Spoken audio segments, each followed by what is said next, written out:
السلام علیکم ورحمۃ اللہ وبرکاتہ۔ آپ دیکھ رہے ہیں ہمارا یوٹیوب چینل مولانا اشرف علی خان۔ میں ہوں محمد عثمان۔ آج کی اس ویڈیو میں ہم دیکھیں گے مروہ گیٹ، مروہ گیٹ سے باہر ابو جہل باتھ روم، جبل ابی قبیس، حضرت خدیجہ رضی اللہ تعالی عنہا کی رہائش کا مقام، شیب ابی طالب، نبی کریم صلی اللہ علیہ وسلم کی جائے پیدائش، اور وہ پہاڑ جس پر نبی کریم صلی اللہ علیہ وسلم نے چاند کو 2 ٹکڑے کیا تھا۔ لیکن ویڈیو شروع کرنے سے پہلے آپ سے درخواست ہے کہ آپ ہمارا چینل سبسکرائب کر کے ہماری ویڈیو کو دوسروں تک شیئر لازمی کر دیں۔ اس وقت ہم موجود ہیں مروہ گیٹ سے باہر۔ مروہ گیٹ سے باہر نکلتے ہی ہمارے سامنے کی جانب واش روم ہیں۔ انہیں ابو جہل باتھ روم بھی کہا جاتا ہے، یہ کشاشیہ باتھ روم بھی کہلاتے ہیں، اور کچھ تاریخی کتب کے حوالے سے یہ بھی پتہ چلتا ہے کہ یہاں ابو لہب کا گھر ہوا کرتا تھا۔ مروہ گیٹ سے باہر نکلنے کے بعد اگر ہم بائیں جانب چلے جائیں تو وہ راستہ غزہ کی پارکنگ کی جانب جاتا ہے، لیکن اس وقت ہم دائیں جانب جائیں گے۔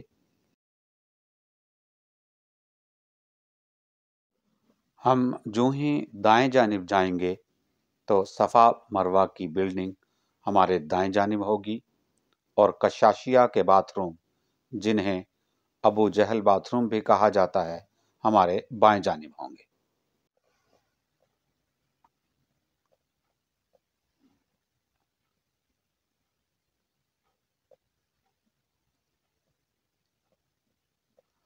اور اس وقت ہمیں اپنے سامنے کی جانب جو عمارت نظر آ رہی ہے یہ جبل ابی قبیس ہے، جہاں اس وقت رائل فیملی کی رہائش ہے۔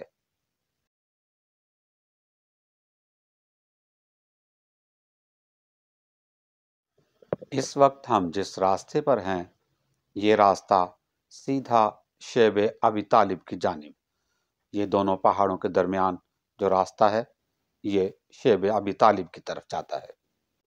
تھوڑی دیر میں انشاءاللہ ہم اسے قریب سے بھی دیکھیں گے۔ جبل ابی قبیس وہ پہاڑ ہے جو اللہ تعالیٰ نے پہاڑوں میں سب سے پہلے بنایا تھا، اور یہ سامنے 2 کھڑکیوں کے نشان اس جگہ کی علامت ہیں جہاں حضرت ابراہیم علیہ السلام نے خانہ کعبہ کی تعمیر مکمل کرنے کے بعد اللہ تعالیٰ کے حکم پر اذان دی تھی، جس اذان کے جواب میں عالم ارواح میں روحوں نے لبیک کہا تھا۔ جس روح نے جتنی بار بھی لبیک کہا اتنی ہی بار اللہ تعالیٰ اسے خانہ کعبہ کی حاضری ضرور نصیب فرمائیں گے۔ اور یہ صحن حرم کا وہ حصہ ہے جہاں حضرت خدیجہ رضی اللہ تعالی عنہا کا مکان ہوا کرتا تھا۔ اس وقت ہماری موجودہ لوکیشن کچھ اس طرح سے ہے کہ یہ مروہ گیٹ ہے، یہ صفا مروہ کی بلڈنگ ہے، اور اس وقت جس مقام پر ہم موجود ہیں ہمارے سامنے جبل ابی قبیس اور ہمارے بائیں جانب ابو جہل باتھ روم ہیں۔ جبل ابی قبیس کی ایک تاریخی اہمیت یہ بھی ہے کہ جب اللہ تعالی نے آقا کریم صلی اللہ علیہ وآلہ وسلم کو حکم دیا تو آپ نے توحید کا پیغام سب سے پہلے اسی پہاڑ پر سنایا تھا۔ جس وقت آپ صلی اللہ علیہ وسلم نے اہل قریش کو اکٹھا کیا اور ان سے سوال کیا کہ اگر میں تم سے کہوں کہ پہاڑ کے پیچھے سے دشمن کی فوج حملہ آور ہو رہی ہے تو کیا تم یقین کر لو گے؟ تو ان سب نے ایک آواز میں کہا، کیوں نہیں، آپ نے کبھی جھوٹ نہیں بولا۔ اسی موقع پر ابو لہب نے آپ صلی اللہ علیہ وسلم کی شان میں گستاخی کی، جس کے جواب میں اللہ تعالی نے تبت یدا ابی لہب وتب یہ آیات بلکہ پوری سورت نازل فرمائی، اور پھر دنیا نے ابو لہب کا عبرتناک انجام بھی دیکھا۔ اس وقت جو واش روم ہمارے بائیں جانب ہیں، اسی احاطے میں ابو لہب کا گھر ہوا کرتا تھا۔ ابو لہب اور ابو جہل سے لے کر فرانس میں خاکے شائع کرنے والے صحافی تک کوئی گستاخ ایسا نہیں ہے جسے اللہ تعالیٰ نے ذلیل اور رسوا نہ کیا ہو۔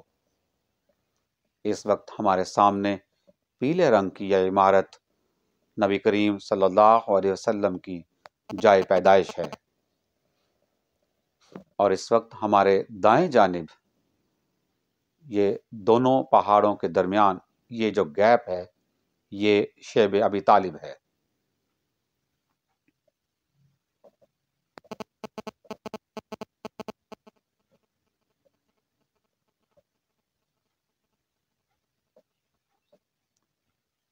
ہمارے سامنے نبی کریم صلی اللہ علیہ وسلم کی جائے پیدائش، اور اس سے پیچھے کی جانب جو پہاڑ ہمیں نظر آ رہا ہے، اس کے بارے میں کہا جاتا ہے کہ یہاں کھڑے ہو کر آپ علیہ الصلاۃ والسلام نے چاند کو 2 ٹکڑے کیا تھا۔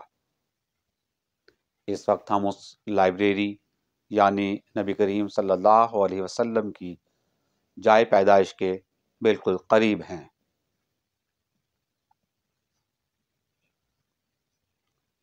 اور اس وقت ہم اس پوزیشن میں کھڑے ہیں کہ اس وقت ہمارے پیچھے کی جانب یہ قشاشیہ کے باتھ روم ہیں، اور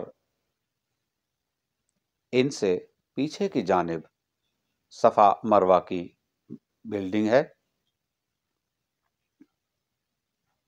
یہ قشاشیہ کے باتھ روم اور ان سے پیچھے کی جانب صفا مروہ کی عمارت ہے۔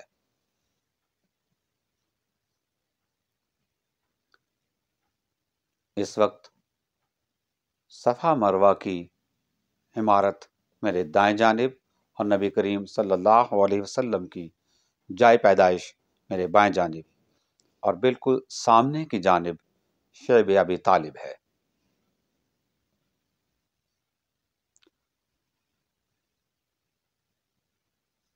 شیب ابی طالب کے ساتھ اس وقت ایک پارکنگ سٹینڈ ہے جو حضرت علی رضی اللہ تعالی عنہ کے نام سے منسوب ہے۔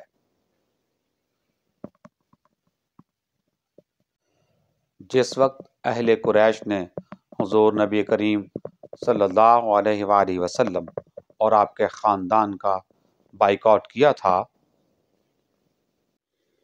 اسی دوران میں فاقہ کشی اور دیگر دکھ تکالیف کے ساتھ ساتھ حضرت خدیجہ رضی اللہ تعالی عنہا اور آپ کے چچا ابو طالب دونوں کا انتقال ہو گیا۔ اسی وجہ سے اس سال کو غم کا سال کہا جاتا ہے۔ جو مکے کی انتہائی مالدار خاتون ہوا کرتی تھی، جنہوں نے نبی کریم صلی اللہ علیہ وسلم کی ذات اور اسلام کی خاطر سب کچھ قربان کر دیا، وہ انتہائی دکھ، تکلیف اور قسم پرسی کی حالت میں اس دنیا سے چلی گئیں۔